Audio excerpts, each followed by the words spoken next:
अस्सलाम वालेकुम वरहमतुल्लाहि वबरकातुहू। मैं आपकी बहन आज आपके सामने न्यू इस्लामिक टॉपिक लेकर आई हूँ। आज हम जानेंगे कि प्रेगनेंसी के दौरान होने वाली एहतियातें, इख्तियार करने के काम, औलाद की पैदाइश के बाद होने वाले मसनून अमल जैसे कि नाम रखना, खतना करना, अकीका करना, इसके बारे में आज हम जानेंगे। हमारे इस्लाम में हम माँ बाप का बहुत बड़ा फर्ज होता है कि हमारे बच्चे को दीन की तरफ ले आने का, उनको अच्छी तरबियत और अच्छी तालीम देने का हम माँ बाप का ही फर्ज होता है। अगर हम इससे चूक जाए तो हम माँ बाप गुनहगार बन सकते हैं। जब से बच्चा माँ के पेट में रहता है तब से ही हम माँ बाप का फर्ज शुरू हो जाता है। तो आज हम जानेंगे इसके मुताबिक, तो वीडियो को एंड तक जरूर देखना। मैं आपको ये भी बताने वाली हूँ कि बच्चा ना होने पर पढ़ने की कुछ कुरान की आयतें, तो वीडियो को एंड तक जरूर देखना। अगर कोई भी अभी तक सब्सक्राइब नहीं किया हो तो प्लीज सब्सक्राइब कर देना। तो चलो शुरू करते हैं। औज़ुबिल्लाहि मिनश्शैतानिर्रजीम, बिस्मिल्लाहिर्रहमानिर्रहीम। प्रेगनेंसी के दौरान के पहले के 3 महीने और एंड के 3 महीने ऐसे होते हैं कि शौहर के साथ मखसूस ताल्लुकात करने से हमें परहेज करना चाहिए। शुरू के 3 महीने और एंड के 3 महीने। प्रेगनेंसी के दौरान औरत को चाहिए कि वो नेक लोगों के वाक़यात पढ़े, जन्नत के बागात के बारे में सोचे और जन्नत के मामलात के बारे में भी सोचे। इससे बच्चे पर बायोलॉजिकल असर पड़ता है। जितना माँ अच्छी चीजों के बारे में सोचेगी उतना ही अच्छा बच्चे के ऊपर असर पड़ेगा। और माँ को हमेशा अपने जहन में नेक लोगों के ख्यालात रखना चाहिए। इससे बच्चे की जेनेटिकल यानी जहनत पर असर पड़ता है। इसलिए हमेशा अच्छी सोच रखना चाहिए और अच्छी चीजों के बारे में सोचना चाहिए। शौहर की ये जिम्मेदारी होती है कि अपनी बीवी को हमल के बाद ज्यादा से ज्यादा आराम पहुंचाए, खास तौर पर उसकी जहनी परेशानी से उसको बचाए। खुद औरत को चाहिए कि वो झूठ, गीबत से बचे और जो भी कम गुने के हैं और उससे बचे, क्योंकि उसके असरात उसके बच्चे पर होंगे। खास तौर पर हलाल खाने की कोशिश करे, हराम चीजों से बचे। ये थे कुछ खास एहतियातें। अब हम जानेंगे कि बच्चा पैदा होने के बाद के अमल। तो चलो शुरू करते हैं। पहला होगा, बच्चे पर खर्च होने वाले माल और मशाकत उठाने में अल्लाह ताला से सवाब की उम्मीद रखें। विलादत के बाद उसके दाहिने कान में अजान दें, बाएं कान में इकामत दें। तीसरा, तहनीक करना यानी बच्चे को किसी नेक आदमी से खजूर वगैरह चखवाना। चौथा है 7वें दिन बच्चे का नाम रखना। 5वां होगा बच्चे का 7 दिन में अकीका करना। 6वां होगा जब बच्चे का अकीका हो जाए तो फौरन उसके बाद 7वें दिन काट देना।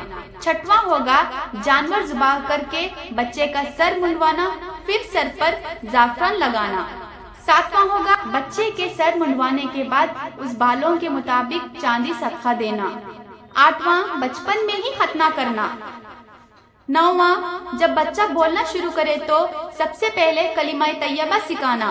10वां बचपन से ही अच्छाइयों का आदी बनाना और बुराइयां और नापसंदीदा अखलाक व आदत से रोकना। 11वां 7 साल की उम्र हो जाने बाद उसको नमाज का हुक्म देना और 10 साल में अगर वो नमाज ना जाए तो उसे डांट कर नमाज को भेजना। 12वां 10 साल की उम्र हो जाने बाद उसका बिस्तर अलग कर देना। 13वां सही इस्लामी अकीदा और अल्लाह से ताल्लुक की तरकीब के साथ उनकी परवरिश करना। 14वां नेकी के कामों में उनकी मदद करना। 15वां औलाद से नरमी के साथ बात करना और उनको मोहब्बत करना यानी बोसा देना। 16वां जरूरत के वक्त उन पर सख्ती करना। 17वां उनकी ताकत से ज्यादा उन पर बोझ न डालना। 18वां उनकी नाराजगी के वक्त उन पर किसी काम का इसरार ना करना। 19वां औलाद के दरमियान बराबर का मामला करना। 20वां बेटियों से खुश होना और उनके साथ अच्छा सलूक करना। 21वां बेटियों और मातहत लड़कियों को पर्दे का पाबंद बनाना। 22 औलाद के लिए कभी बदुआ ना करना। 23 उनकी तरबियत करने पर एहसान ना जतलाना। 24 अगर उनसे कोई गुनाह का काम हो जाए तो उन पर सख्ती करना। नाम रखने के कुछ अदब ऐसे हैं कि पहला तो उनके नाम अच्छे रखना, दूसरा अंबियाओं के नामों पर नाम रखना, तीसरा नामुनासिब नामों से बचना। चौथा, 7वें दिन नाम रखना। पांचवा, बुरे नामों से अच्छे नाम को बदलना। अकीक़े के मुताबिक ये है कि बच्चा पैदा होने पर 7 दिन में अकीक़ा करना, उसका सर मुंडवाना, ये सुन्नत कहलाता है। नबी करीम सल्लल्लाहु अलैहि वसल्लम ने फरमाया है कि हर लड़का अकीक़े के एवाज रहीम होता है तो 7वें दिन उसका सर मुंडवाया जाए, उसका नाम रखा जाए, उसका अकीक़ा किया जाए।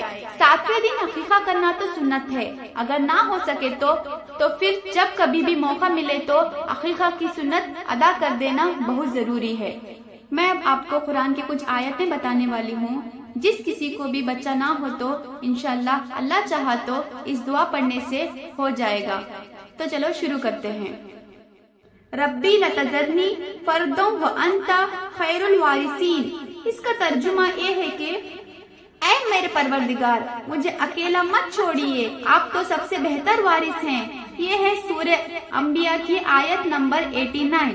मैं अब आपको नेक सालेह दीनदार औलाद की दुआ बताने वाली हूँ।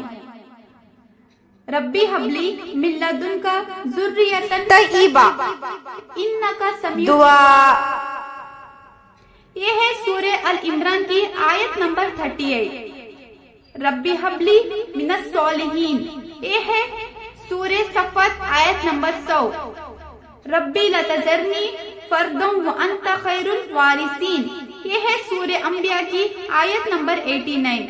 इन दुआओं को फर्ज नमाज के बाद, तहज्जुद और जब कभी भी मौका मिले पढ़ते रहिए ताकि हमारे बच्चे नेक सालिहकार और नेक राह पर चलने वाले बन जाए।